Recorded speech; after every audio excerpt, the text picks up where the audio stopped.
nila. Ako'y tumaling Asiang tuliman si Adi kaya meron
Agila na tayo pa eh. Nabanlog nagsala nga kakadwa tayo.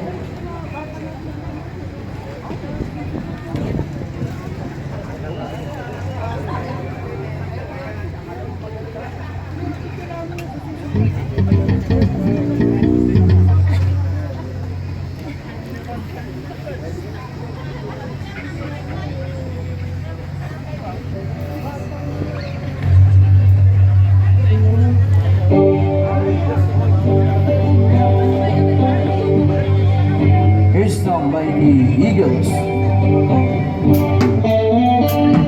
Strength you have given them defending our land up to the present. Truly, it provided us with a lot of opportunities through exercising our rights and privileges as a citizen of our country. Lord, we thank you for these blessings bestowed on us and for the next generation to come. I beg for your guidance and wisdom for our leaders. We also pray for the heroes of today that are continuously protecting our country and our fellow Filipinos so that we can enjoy our hand-earned freedom. We also pray for our government that they may continue to defend our land and our freedom won by the blood of our forefathers. May the officials work for the common good of our society instead of their self-interest. May their vision be clear, and may they work for the good of all Filipinos. Lord, help us strengthen our faith so that we will not depart from you. Heal our land, O God. We ask this through our Christ our Lord. Amen and amen. Francis Bolwayan at si Colonel Julio Isardo. Na-realize ko nga nagrigat gayam nga ang Tagalog ti taga Cordillera. Kunat no ni sarsarita tatay ni Francis kat I never realized yung message na gayam kat kanta. Kanta pala yun. But anyway, gusto ko lang pong ibahagi sa inyo itong aking mensahe ngayong araw na ito. Sa araw na ito na puno ng diwa at pag-asa, pinabati ko kayo ng buong galak at pagmamalaki. Maligayang araw ng kalayaan. Habang tayo nagtitipon upang kunitain ang ika-126 na taon na anibersaryo ng kalayaan ng ating mahal na Pilipinas. Malaki ang aking karangalan na tumayo sa inyong harapan bilang inyong lingkod at tagapagpatuloy. Ngayon tayo nagkakaisa hindi lamang upang alalahanin ang nakaraang sakripisyo at tagumpay ng mga veteranong Pilipino at Amerikano, kundi upang pagtibayin ang ating pangako sa isang kinabukasan na kaugat sa kalayaan, integridad at pag-uunlad. Ang tema ng pagdiriwang ngayong taon, kalayaan, kinabukasan, kasaysayan, ay malalim na tumatatak sa ating mga puso't isipan. Ipinapahayag dito ang mga kalayaang ating pinahahalagahan, ang mga kinabukasang ating inaasa, at ang mga kasaysayang humubog sa atin. Ngunit sa kabila ng mga kasiyahan at pagdiriwang, huwag nating kalimutan ang malalim na kahulugan ng ating paglalakbay tungo sa kalayaan mula sa katiwalian at mga lumang gawain sa politika. Corruption is a cancer that eats away at the very fabric of our society. Sinisira nito ang tiwala sa ating mga institusyon, umahadlang sa pag-unlad ng ekonomiya at nagkakait sa atin ng mga mamayan ng kanilang mga karapat-dapat na oportunidad. Ayon sa pag-aaral ng U4 Anti-Corruption Resource Center, mayroong mahigpit na ugnayan sa pagitan ng katiwalian at kahirapan. Habang lumalala ang korupsyon, dumarami ang nagugutom, nawawalan ng pagkakataon at oportunidad, at dumarami rin ang mga pamilyang napipilitang magtiis sa hirap.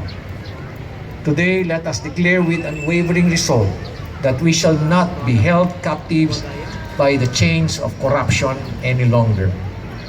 Ang kalayaan mula sa katiwalian ay isang pangunahing karapatan ng nararapat sa bawat Pilipino.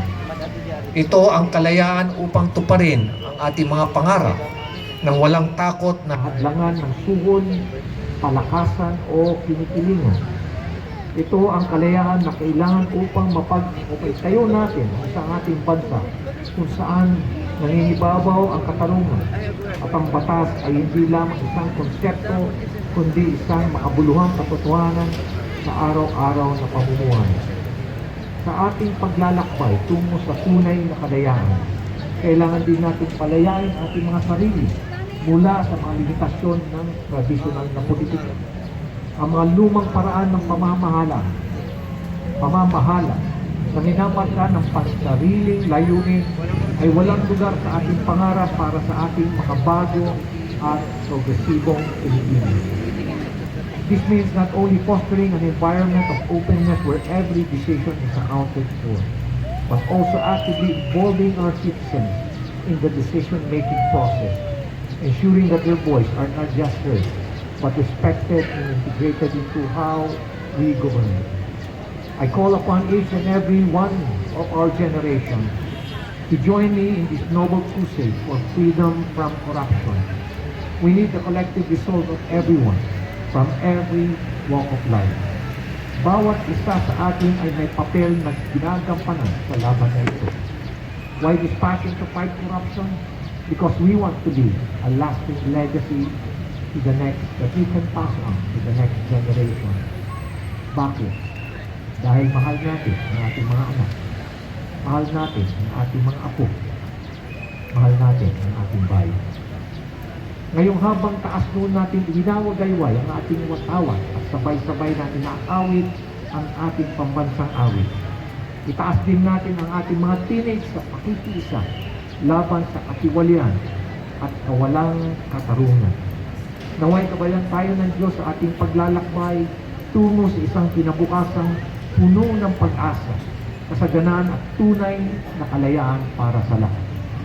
Tandaan natin na ang tunay na sukat ng ating kalayaan ay hindi lamang sa pagkakawala ng dayuhang namumuno, kundi sa paglaya ng ating bansa mula sa tanikala ng katiwalian, lumang o tradisyonal na politika laban sa korupsyon. Maligayang araw, kalayaan muli sa inyong lahat. Maraming salamat po.